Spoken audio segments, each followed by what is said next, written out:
continuación de este ciclo de conferencias por el 50 aniversario de la Fundación de Cancún. Como algunos de ustedes saben, este ciclo lo empezamos en el mes de enero, con la idea de impartir 24 conferencias. Fue una idea de la Sociedad Andrés Quintana Roo, correspondiente a Cancún de la Sociedad Mexicana de Geografía y Estadística. Y la iniciativa partió en base a una condición singular que tiene la ciudad de Cancún, que no la tiene prácticamente ninguna ciudad de México y del mundo. Y esa condición es que sus protagonistas están vivos, que los forjadores, los colonos, los planificadores, quienes hicieron posible esta ciudad, aún están entre nosotros y podían prestarnos su testimonio. Por eso planeamos esas 24 conferencias, de las cuales pudimos celebrar 18, o sea, las 3/4 partes, pero después se nos vino encima el coronavirus, la pandemia, que tuvimos que suspender.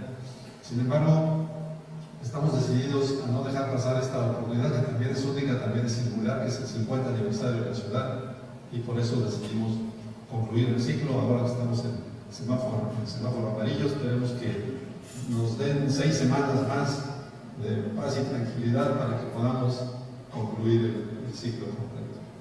Bien, pues les vuelvo a dar la bienvenida.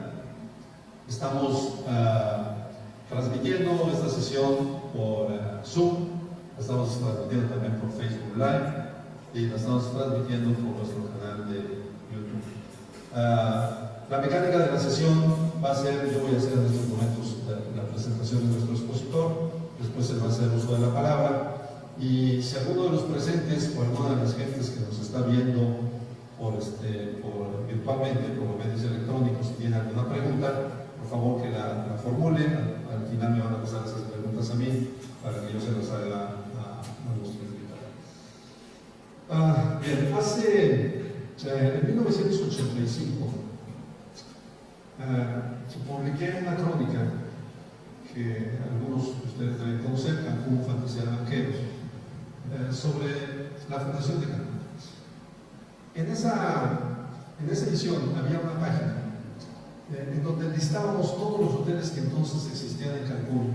Ponemos el nombre, el año que se había abierto el hotel y el número de habitaciones. Al final sumábamos las habitaciones y el resultado que nos daba era que Cancún tenía en 1985 6,000 cuartos de hotel.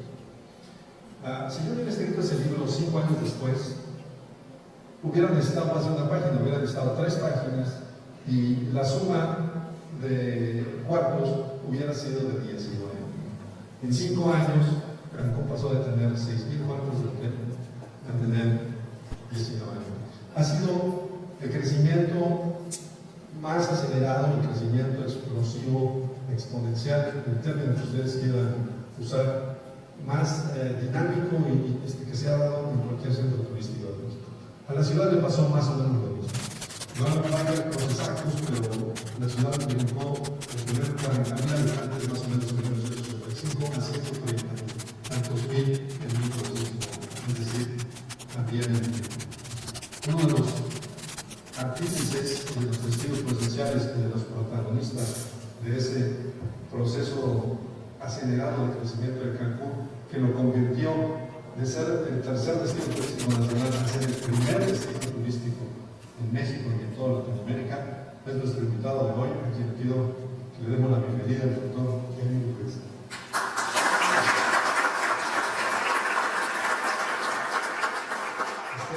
El escenario es todo tuyo. Gracias. Los que me van a permitir hacemos esto parados. Muy bien la pantalla. Sí me escuchan, ¿verdad? Bueno, primero que todo agradecer a Fernando esta invitación. Le había yo dicho que sí a esto, no nos habíamos puesto de acuerdo con el tema, y un día me dijo que era sobre los swaps y me dijo, oye, pues, ¿qué voy a hacer para convertir una conversación tan árida en algo que a lo mejor sea algo más ameno? Y bueno, acepté su invitación y aquí estamos el día de hoy. Teníamos esa cita desde marzo, se canceló y ahora la pasamos, después la pusimos volver a reprogramar y bueno, pues finalmente estoy aquí con ustedes, te agradezco la invitación y pues me da mucho gusto saludarlos a todos ustedes, viejos amigos, caras conocidas, y todos partícipes en esta época de crecimiento de este destino turístico. Quiero empezar por leerles una frase que siempre me impactó, y le voy a pedir que si puede proyectar en la pantalla esto, si es tan amable.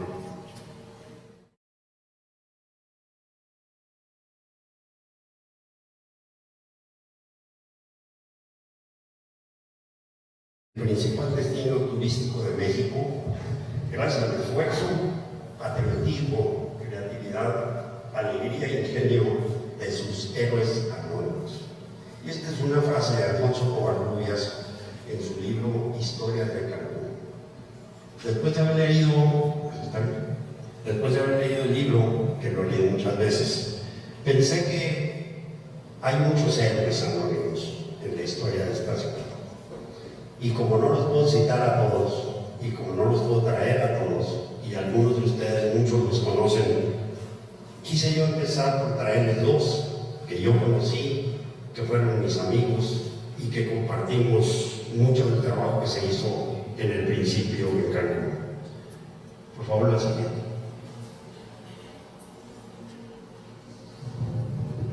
El primero es un héroe anónimo, yo considero que es Alfonso Covarrubias Lugo.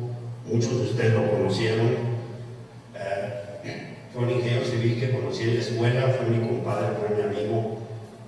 Llegó a Cancún en un momento difícil de la construcción del proyecto, todas las obras estaban atrasadas y había que traer a alguien que pudiera resolver el problema. Sus antecedentes son que es ingeniero civil de la UNAM, máster de Ciencias de la Universidad de Northwestern, y además, pues, durante 3 años después de que terminó su maestría, trabajó en IPESA. IPESA era una empresa de consultoría, una de las pocas que había en México en esa época. Y después fue designado gerente del proyecto Cancún, y para los que no han leído su libro, yo se lo recomiendo. Tengo varias copias que me regaló él y me pidió que se las hiciera llegar. Tengo el compromiso de que formen algunos parte de esta biblioteca, y existen algo que él mismo mandó pagar, lo imprimió, y existe ese libro. Si quieren reírse más y alguien quiere ver un poco más hacia el oeste, hay otro libro de él que es precisamente de su tierra natal, donde tiene también una serie de anécdotas, pero las de Cancún, que son pertinentes para ahora, creo que vale la pena leer. Yo lo releí hace poco y me pareció, para mí él es uno de estos seres anónimos. El otro que también quiero traer a ustedes, algunos de ustedes lo conocieron, a lo mejor otros no, es el arquitecto Enrique Hernández. El arquitecto Enrique Hernández fue arquitecto de la UNAM, maestro en arquitectura de Rice, luchó contra una hepatitis B, fue parte de los digamos, estudios experimentales que hubo al final. No le llegó la vida hasta que salió la vacuna, pero siempre luchó con el ánimo que siempre tenía de salir adelante. Era un buen amigo, pero además era un pésimo arquitecto, pero mucho mejor planeado. El ejemplo mejor de la arquitectura que tenemos es el diseño del Coral Negro de Cancún. Él fue uno de los que como arquitecto lo diseñó. Pero como planeador, decía Alfonso de Enrique, que es uno de los pocos arquitectos que entendía de matemáticas, de planeación, y que su esfuerzo no era por el lado de la arquitectura, sino por crear y planear cosas. Y bueno, la lista es interminable. Él participó en Cancún, participó en Loreto, participó en Baja California Sur, participó en Los Cabos, participó en Puerto Escondido, después participó en varios proyectos generales de planeación. Y para mí, además de que fue mi amigo y colaborador durante muchos años, cuando era yo director del fondo, es otro de esos héroes anónimos. No quiero con esto minimizar y dejar aparte lo que son, pero pensé que tenía que traerles hoy dos, que sí son, creo, gente que dedicó su trabajo, su talento durante muchos años, y que en esa época difícil de arranque contribuyó a lo que es hoy Cancún. Siguiente, por favor. Para hablar un poco de mí, no considero que yo sea un héroe de ninguna manera. Creo que ellos dos deberían de estar aquí en vez de yo. el día de hoy, pero les diré un poco de lo que he estado involucrado. Algunas cosas poca gente sabe, pero yo inicié en 1973 en Cancún y participé en el sistema original de precios para ponerle precio a los lotes de Cancún. Recuerdo que Alejandro Trejo y yo recorrimos toda la zona turística y les pusimos precio a todos los lotes, tomando en cuenta un modelo que, como bien salidos de la escuela, teníamos, y pudimos ponerle los precios. Fueron de $2 el metro a $10 el metro, el más caro. Así empezó esta ciudad. Con esos precios empezaron. Después, participando en el propio Fonatur, Fonatur me encargó que me viniera para acá para tratar de ver si podíamos promover la inversión privada. ¿Qué le faltaba al fondo? Pues estamos haciendo infraestructura, pero no se veía en el horizonte quién pudiera invertir y hacer proyectos y demás. Entonces fui el gerente de promoción financiera de Fonatur y una de las actividades era precisamente buscar proyectos de coinversión, hicimos algunos, y buscar proyectos de la iniciativa privada. Hicimos algunos ejemplos como el fideicomiso Quinja y con el Hotel Presidente, que pretendió por primera vez hacer un condotel, para algunos que hayan oído hablar esa palabra. En aquella época los condoteles requerían ser registrados en Estados Unidos porque violaban la ley de securities, y bueno, nos dimos a la tarea de registrarlo. O sea, el gobierno de México intentó darle credibilidad a este proyecto.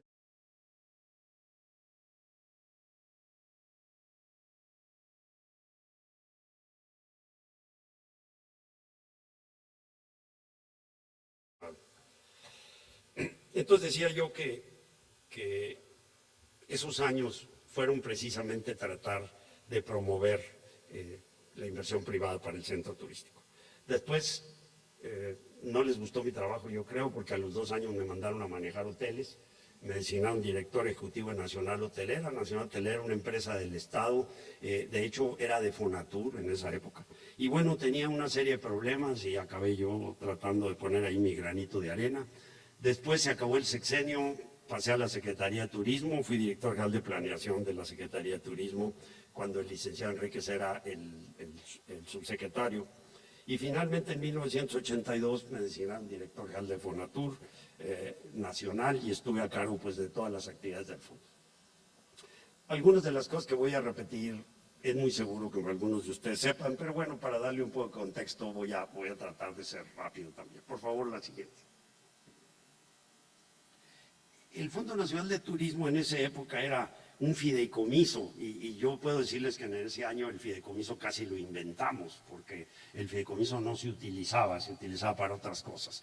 Y entonces empezó el furor de los fideicomisos a raíz de modificaciones en la ley, que el licenciado Echeverría como presidente quería encontrar un mecanismo para poder promover y se encontró el fideicomiso. Ahora el fideicomiso está un poco fuera de moda también, en aquella época se usó como instrumento para muchas cosas. Es más, el Fondo Nacional de Fomento al Turismo fue un fideicomiso que se creó de la fusión de dos, uno Infratur, que fue en 1974, que lo que hacía era creaba infraestructura, se había creado en el Banco de México como fiduciario y lo impulsó muy fuerte el Banco de México.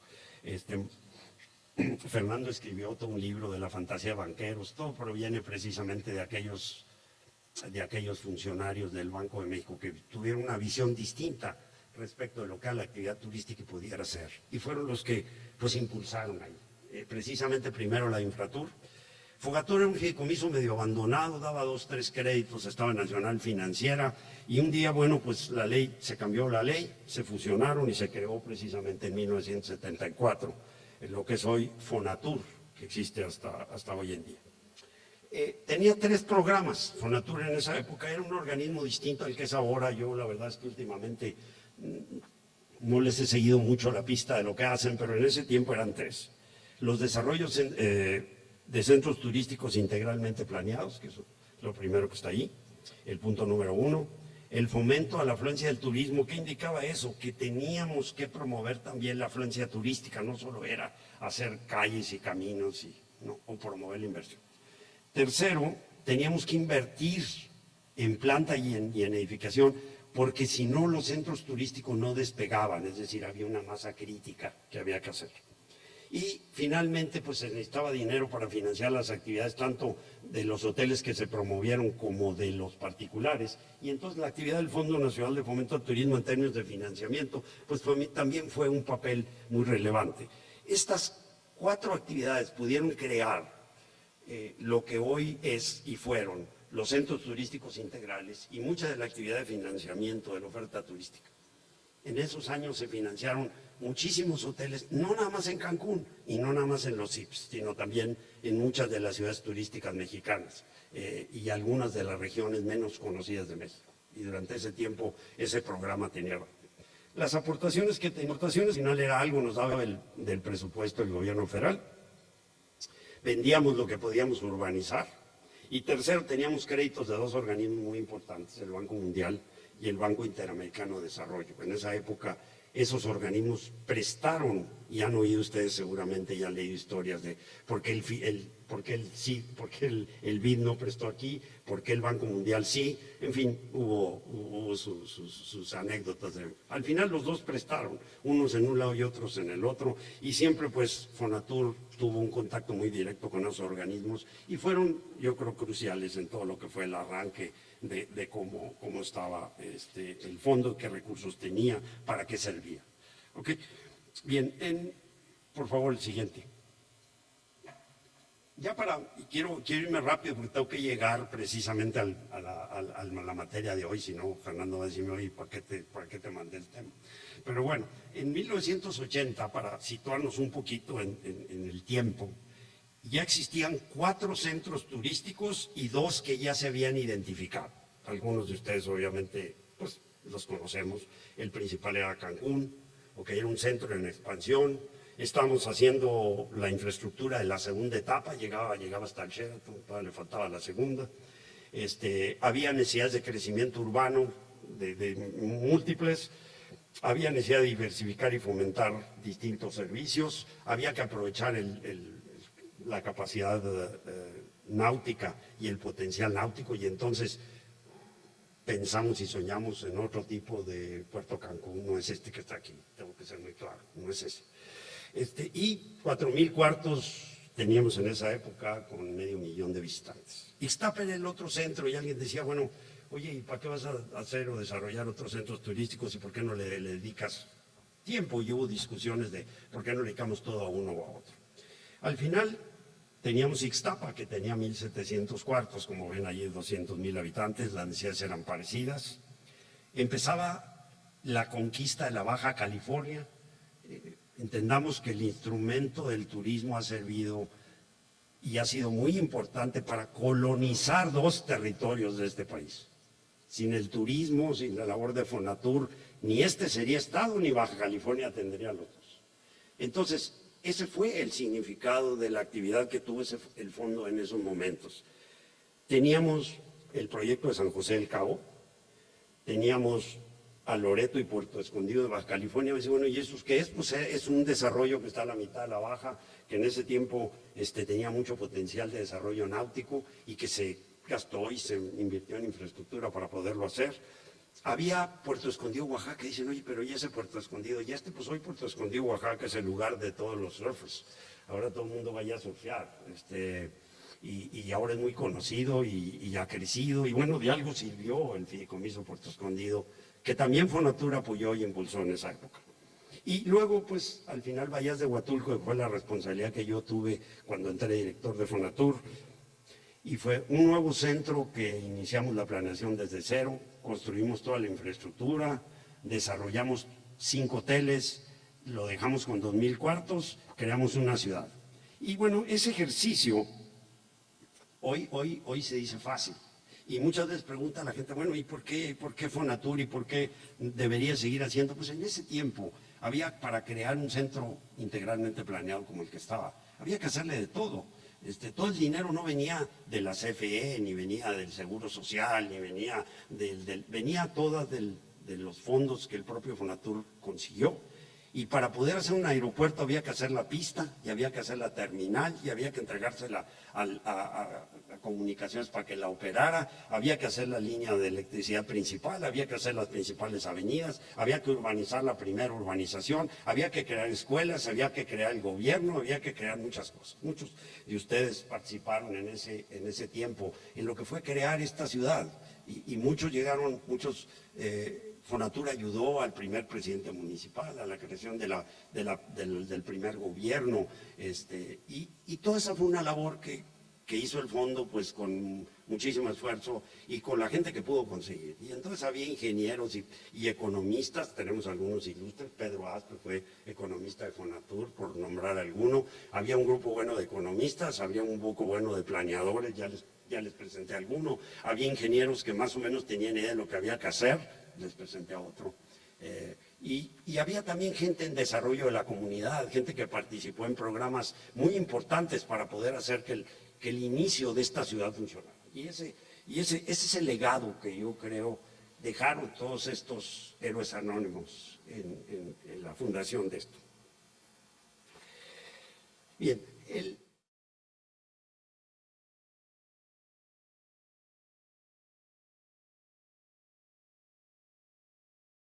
se convirtió en un SIP, ¿okay? Se adquirió la tierra, se hizo un plan maestro de la zona turística, urbanizamos la ciudad, se planeó el centro, como decía, hubo programas de apoyo, centros de salud, escuelas, y sobre todo empezamos a hacer los primeros hoteles. Alguien se acuerda del Hotel Parador, que se construyó, después se vendieron, pero creo que lo más importante, y aquí yo siempre a los empresarios de Yucatán les vivo agradecido, porque creo que fueron los que vinieron, pusieron escuelas, farmacias, hicieron viviendas, centros comerciales. Y gracias a ese apoyo empresarial fue que esta ciudad fue componiéndose, fue creando los elementos que necesitaba para poder crecer. Creo que a ellos les debemos mucho también.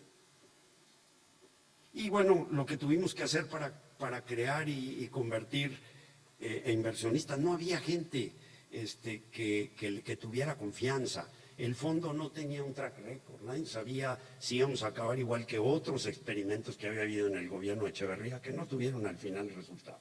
No sabían si el compromiso era serio, si íbamos a hacer las obras, si las íbamos a terminar, si íbamos a promover. Y entonces, obviamente, también lo refleja Fernando en su libro, pues los banqueros, un día de estos, principalmente el licenciado Fernández Hurtado, que está detrás de todo esto, dijo, bueno, señores banqueros, hay que hacer hoteles.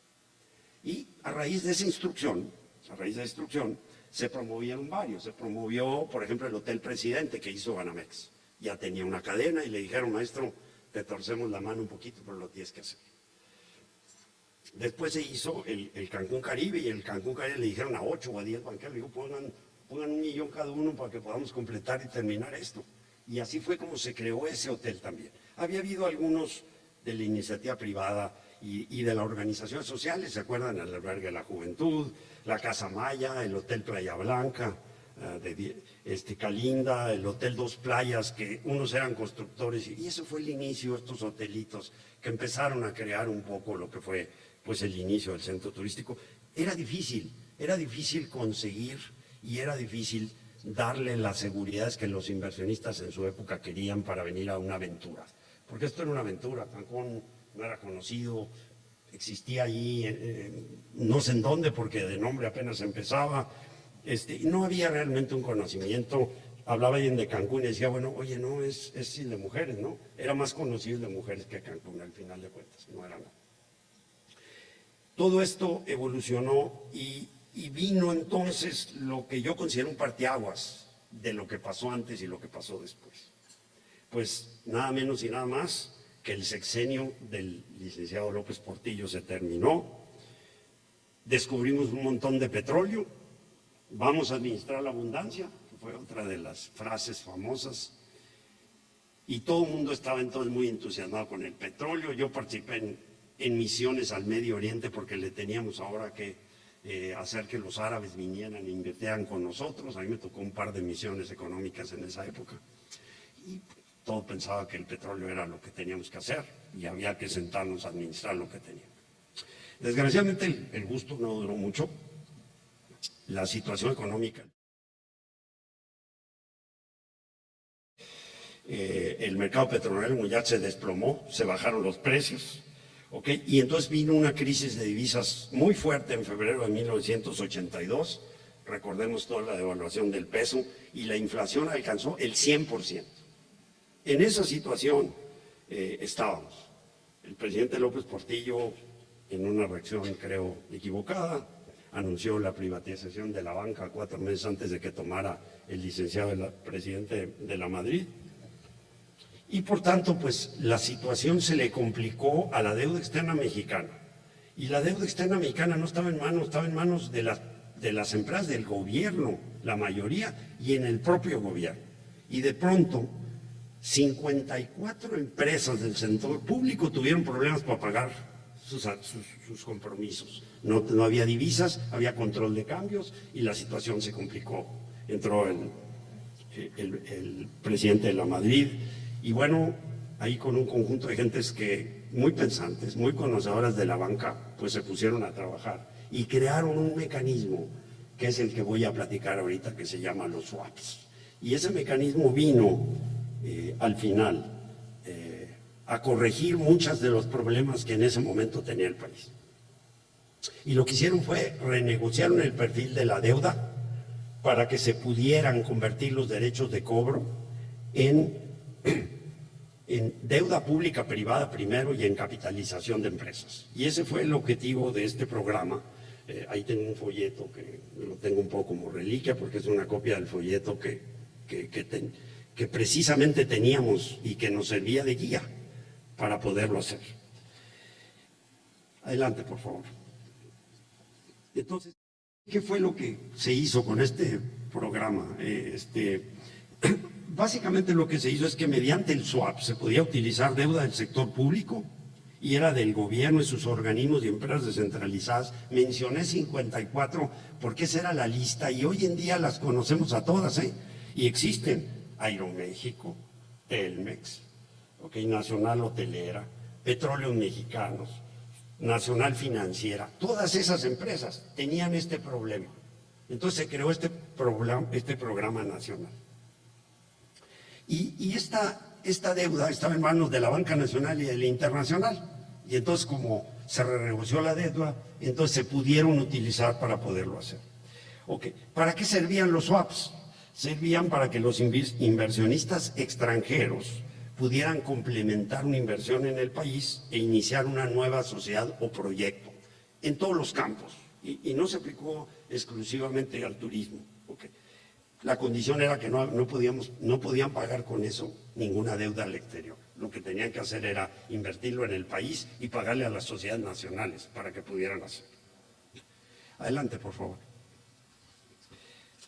Y bueno, ¿qué pasó? Pues esos swaps se vendieron en el mercado y se vendieron con descuentos desde 0 hasta 25%. ¿Por qué de 0? Porque eran los prioritarios. ¿Cuáles eran? Empresas del gobierno, mayor tecnología, productos de exportación y empresas dedicadas a desarrollar sectores y generación de divisas, sectores prioritarios. Esos fueron los de 0. Y había otros que sí se vendían, sí los hacían, pero funcionaba un descuento mucho más alto, el 25%. Y de los mecanismos que existían les voy a enseñar uno porque son 7 y no creo que tenga mucho y muy relevante. Fue principalmente una capitalización directa o indirecta, que es la que está en el número 1, por parte de un inversionista extranjero. Entonces lo que se tomaba era, y la segunda era capitalización de una entidad pública, porque hubo algunas entidades públicas que se capitalizaron con este mecanismo. Es más, algunas se volvieron privadas con esa capitalización. Y tercero, inversiones en nuevos proyectos por parte de un extranjero. Siguiente, por favor. Este esquema que ven aquí, si lo tomamos desde el lado izquierdo, representa un banco extranjero que tenía cartera de deuda reestructurada. ¿Y qué es lo que pasaba? Pues se cancelaba esa deuda en favor de una entidad pública mexicana, deudora, que podía ser el mismo gobierno. Después se utilizaban los pesos para capitalizar del lado derecho una entidad mexicana privada, se emitían acciones de esas y luego un inversionista extranjero las compraba. Así se hicieron aquí en Cancún un conjunto de hoteles que aprovecharon esto. Ahorita tengo ahí un par de ejemplos, no quiero entrar demasiado en eso, pero con este mecanismo se logró que este centro cambiara, que la tendencia que teníamos cambiara. Y fue, en mi opinión, pues un instrumento que sí modificó sustancialmente las expectativas. El siguiente, por favor. Aquí está la gráfica. Si ustedes ven la gráfica del lado izquierdo, vean cuántos hoteles había entre 80 y 86 del lado izquierdo. 39 a 62. Todos esos años, si le podemos trazar una raya, pues prácticamente el crecimiento era muy bajo. Vean lo que pasó de 87 hasta 90. El número de hoteles creció de 62 a 110 y el número de hoteles creció un 15% compuesto. Yo puedo casi decir y afirmar que la razón más importante de eso fueron los swaps, la creación de ese mecanismo. No hubiera habido un despegue como ese. Algunos de los hoteles están abajo, construidos con swaps. El Cancún Hilton, que después cambió de nombre. El Conrad Hilton, que nunca llegó a abrirse. El Fiesta Americana Coral Beach, que ese sí lo conocemos nosotros y sabemos quiénes son los inversionistas que están en él. Los Marriott, que fue a través de Cemex. Entonces, ahí hice un ejemplo nada más por mencionar algunos, no pretendo listarlos ni hacerlo. Pero vean lo que pasó en número de cuartos. Lo que pasó en número de cuartos es que creció al 26 compuesto. Pasó de 6,500, que es los que mencionaba precisamente Fernando, y llegó a 17,000. Ese crecimiento pocas veces visto.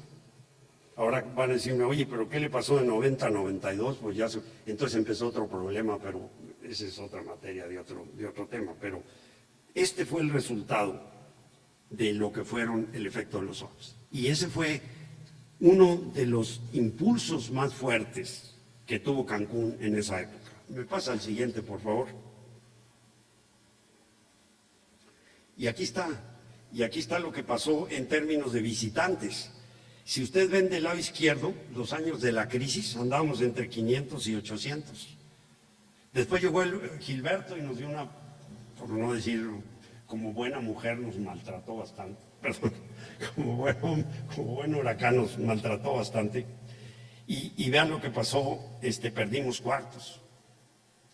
Y luego llegamos hasta los 2 millones de visitantes, pero vean de dónde, la barra naranja lo que indica son visitantes internacionales.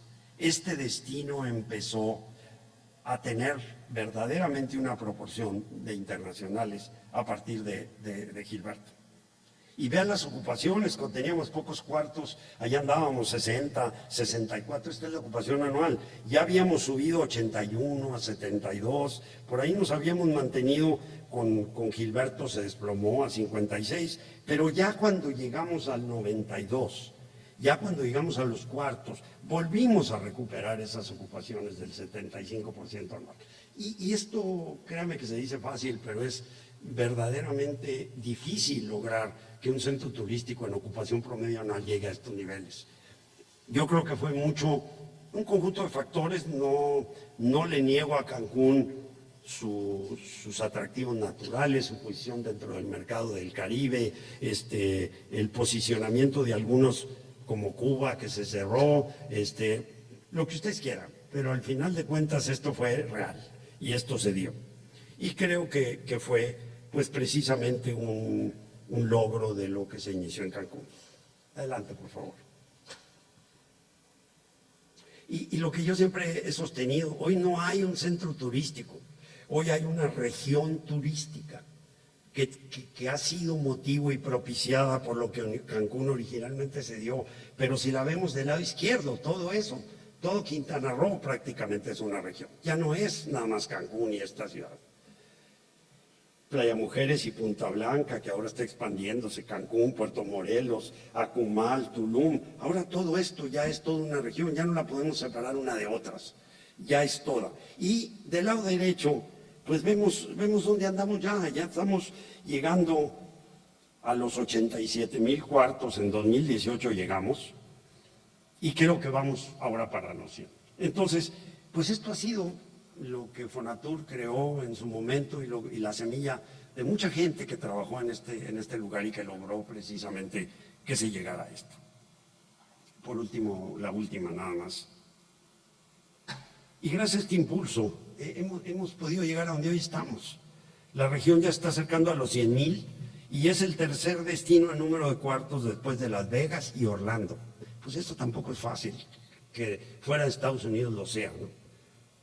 Las empresas privadas continúan construyendo en la región e incluyendo proyectos urbanos y turísticos. Antes la necesidad de hacer proyectos de urbanización grandes era mucho más alta que la que es hoy. La razón por la que ahora tenemos tasas de interés, más estabilidad económica, permite con menor riesgo a las empresas privadas participar. Y bueno, pues ahí vemos muchas inmobiliarias que han participado precisamente en esto. Inversionistas hay extranjeros, nacionales, y una mezcla de los dos.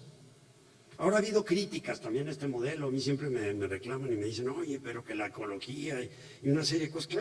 Claro que en un crecimiento hay siempre problemas y hay consideraciones ambientales que siempre hay que considerar. Y créanme, yo soy un ambientalista.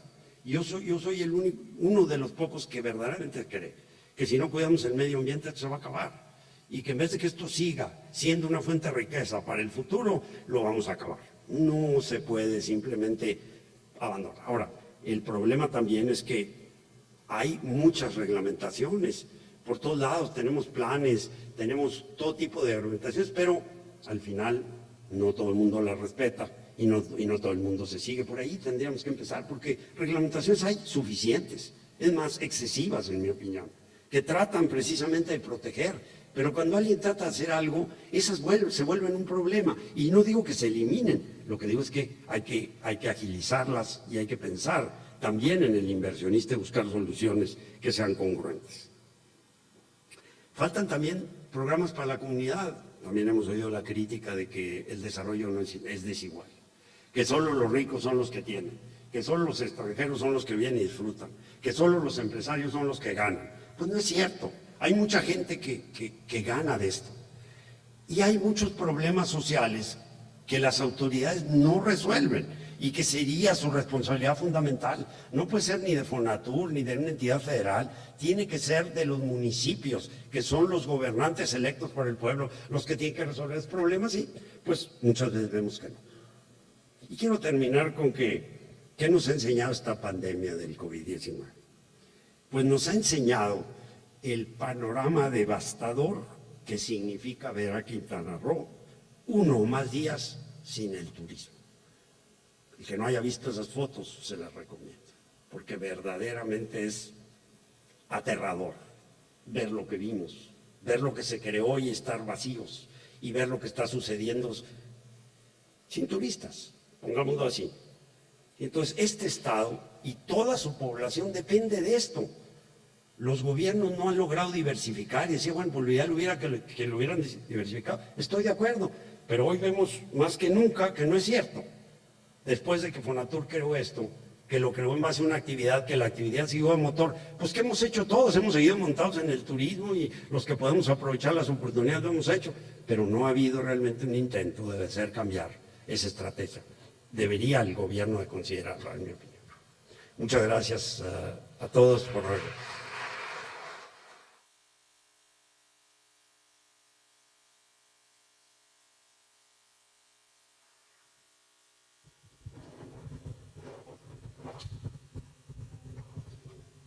¿Fue suficiente o quieren? No, está perfecto.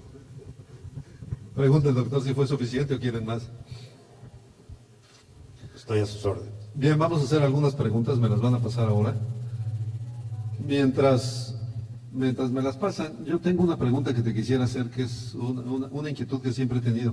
¿Por qué funcionaron también los swaps aquí en Cancún y no funcionaron en los otros destinos de Fonatur y en otros centros turísticos del país?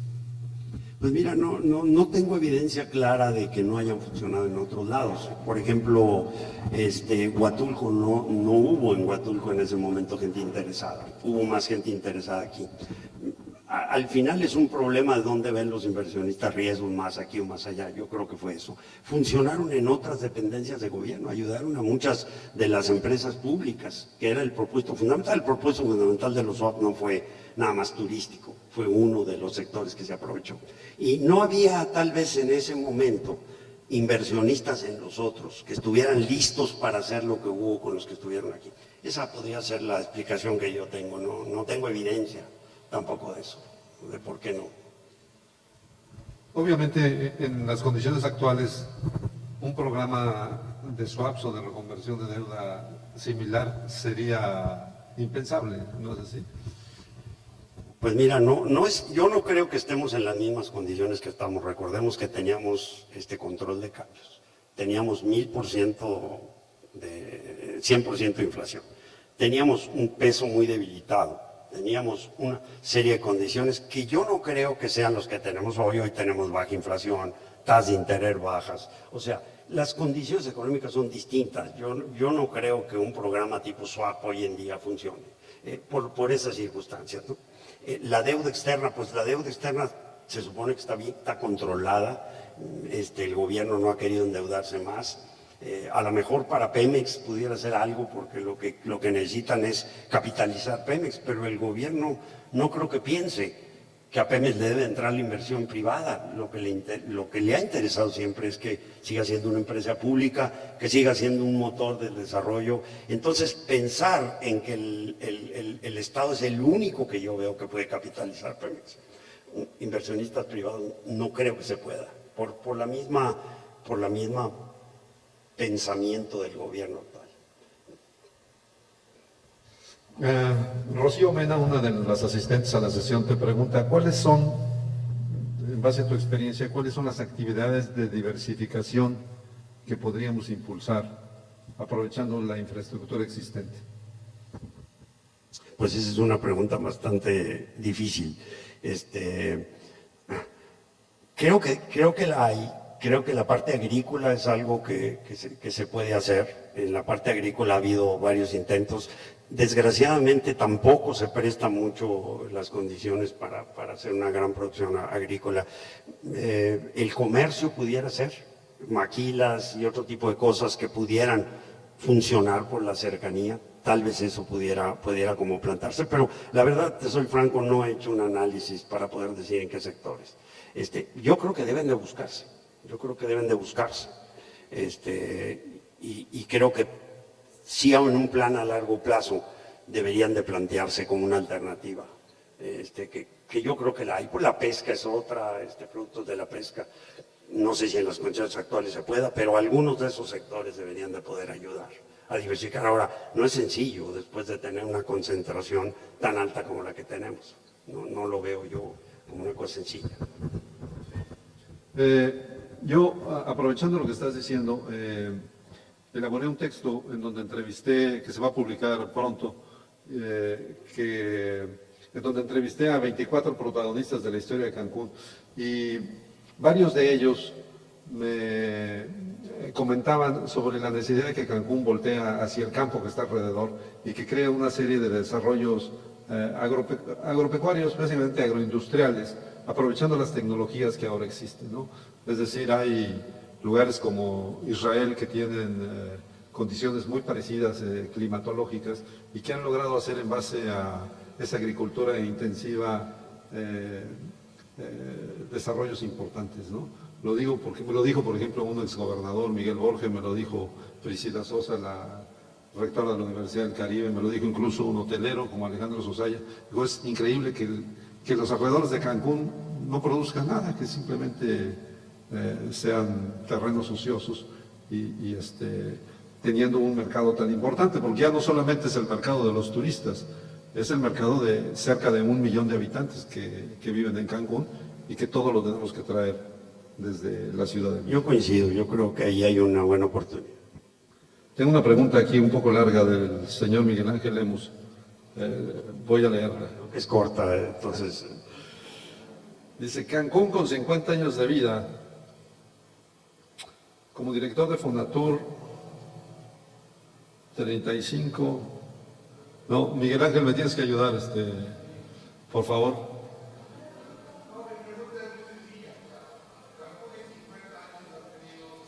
Directores de Fonatur en el país, más o menos cada 2 años y medio cambia el director de Fonatur. ha tenido cerca de 35 delegados del CIP Cancún, que cada año han cambiado, y ha tenido cerca de 16 presidentes municipales, ¿no? Todo esto nos ha llevado a muy difícilmente llevar una política congruente en el crecimiento, y se habla que ha habido periodos donde ha habido una exageración en los permisos, en los usos de suelo, en las sobredensidades.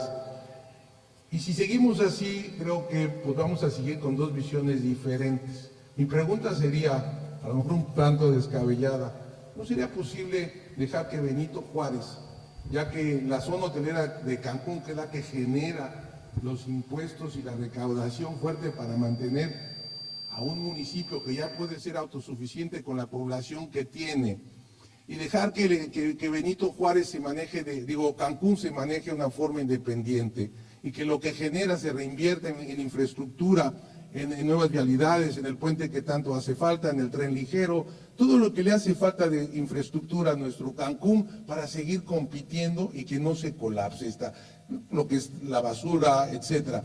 O sea, la separación posible de un Cancún, zona hotelera, de un municipio que ya es de 1,5 millones de habitantes, o de 800,000 a 1 millón de habitantes, como se hizo con Puerto Morelos, que ya se separó. Esa es una pregunta. Mira, es la de los 64,000, porque yo desde que vivo, bueno, primero he pasado muchísimos años de mi vida aquí y he visto todas las etapas. Al final, el gobierno federal no es autoridad. Al final el gobierno federal tiene una responsabilidad que ha tomado y no ha querido dejar. Y la prueba es que lo que poco que le queda a Fonatur y que hace, pues es lo que se hace bien. Y al final la zona turística se mantiene. Y hay pues ahora muchos intentos de decir, no, pues ya se acabó, háganlo ustedes. Ahora, ¿qué sucede en otros lados? Si te pongo el ejemplo de Los Cabos, pues la iniciativa privada lo hace. Ese es el problema. El problema es que no hay ni gobierno allá, ni gobierno acá, que haga lo que tiene que hacer. Tú vas a cualquier lugar de otro país, principalmente Estados Unidos, que es algunos de los modelos que conozco, y ahí la infraestructura lo hace el town, lo hace las autoridades locales, el Estado, y ponen bonos, y el gobierno federal le ayuda con los bonos, pero la obra la hacen los locales, no la hace otro, y hacen su planeación adecuada. Bueno, nosotros somos muy malos en planeación, nunca la hemos hecho bien, y menos sabemos seguirla. Y yo creo que hasta que eso se resuelva, no va a poder ser esto, vamos a seguir peloteando entre si le toca a uno y le toca al otro. No, pues no queremos que se vaya a Fonatur, no queremos que las plantas de tratamiento de agua que tenemos las opere más que Fonatur, porque es el único que sabe. Pues es el mismo problema, porque al final esa infraestructura tiene que ser bien mantenida y le corresponde al municipio de Benito Juárez hacerlo, o le corresponde a acuerdos que tenga la iniciativa privada con el gobierno local para que se hagan. No hay otra manera. Yo no he encontrado otra manera en México, te soy franco. Y lo he visto en todos los demás centros turísticos. La iniciativa privada sale a pagar. Eso es lo que ha pasado. No nos corresponde a la iniciativa privada hacer eso. Eso le corresponde al gobierno. A mí que me perdonen, le corresponde tanto al gobierno que no existe una colonia Juárez como la que tenemos, como a mantener tanto la zona turística que le da de comer y bastante, y lo mismo toda la urbanización y toda la infraestructura urbana de sus habitantes. Pues a quién más le puede corresponder. Entonces ahí hay una falla, definitivamente hay una falla. Yo no he podido encontrar esa solución, no sé cómo se pueda resolver, pero lo único que sí les puedo decir es que los gobernantes en muchos estados sí hacen cosas y en otros hacen menos. Y no quiero ser crítico de los gobernantes de este estado, no quiero. Pero reconozco que no son los mejores en hacer infraestructura, que no son los mejores en apoyar las actividades. No son, hay otros que ocupan más su tiempo y su esfuerzo en eso. Yo no lo he visto aquí palpablemente. Y es eso, entonces sucede lo que estamos viendo, al final de cuentas. Es muy difícil en las circunstancias que tenemos resolver una pregunta. Situación como esa es la verdad, Miguel. No te puedo decir más que eso, ¿no? Yo creo que el gobierno debería de empeñarse en hacer programas para eso, para proteger la actividad que les da de comer, y el turismo es una de ellas. Tiene que protegerla en distintas formas, tiene que aplicar la ley, tiene que aplicar los reglamentos ambientales, porque si no se aplica, entonces sí, pues esto va a ir de mal en peor, al final de cuentas, porque este centro turístico puede perder sus condiciones competitivas con el tiempo.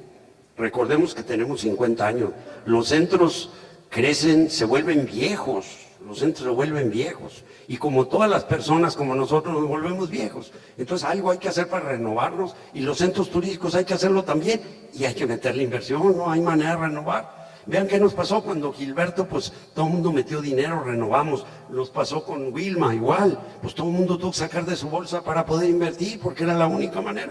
Bueno, eso toca hacer ahora, y el gobierno tiene que formar y hacer su parte. Esa es mi opinión. El señor Luis Arce te pregunta, Cancún estaba preparado para 27,000 cuartos y ya estamos llegando a los 40,000. Hemos pasado del turismo selectivo a un turismo masivo. ¿Qué opina de este cambio? Y yo agregaría a eso, ¿hay un límite de crecimiento para Cancún? ¿Hay un límite en el número de habitaciones hoteleras? Pues mira, yo creo que sí hay un límite, porque obviamente los recursos, el terreno, la infraestructura y la densidad tienen sus limitaciones.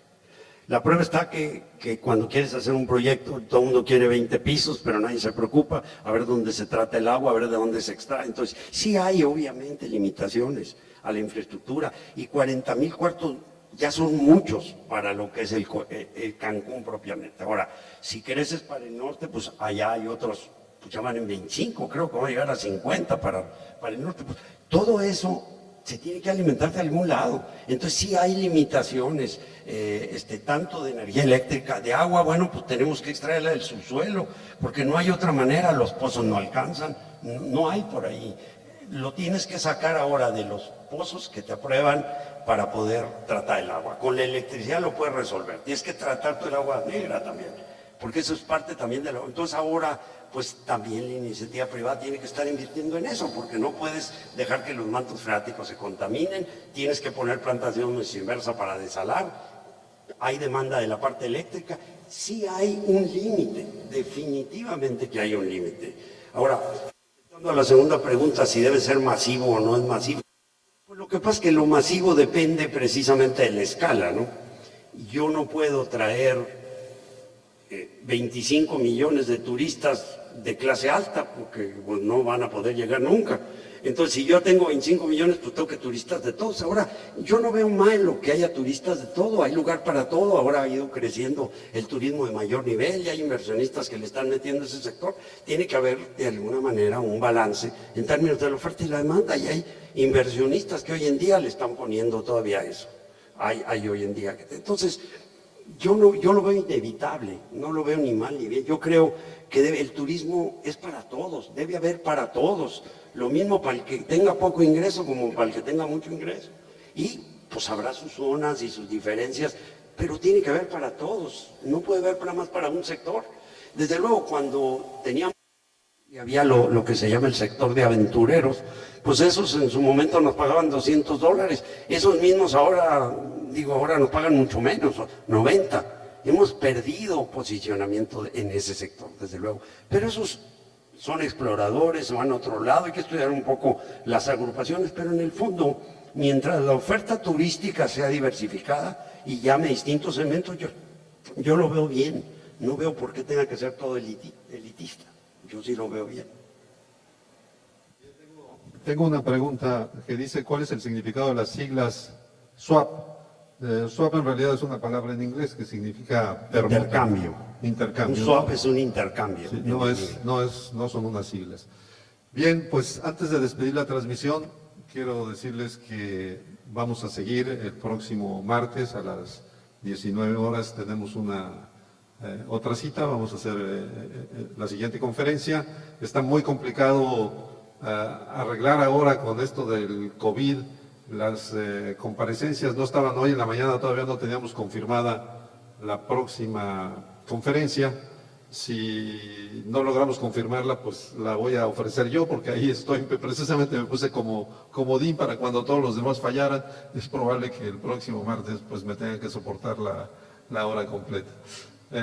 Quiero darles las gracias a los asistentes y sobre todo al doctor Kemil Riz, que vino desde la Ciudad de México, preparó esto desde el mes de marzo Él, como es muy meticuloso, ya se habrán dado cuenta, le estuvo haciendo ajustes, por ahí de junio, julio hablamos, me dijo, le estoy haciendo unos cambios, te la mando, le siguió haciendo cambios y todavía cuando llegó al salón me dijo, le hice unos cambios el día de ayer, así que por favor, vamos. Creo que sí llevan de mucho, pero bueno, muchas gracias por escuchar. Gracias, Kevin, por Gracias estar a ti, aquí. muchas gracias a ustedes, gracias.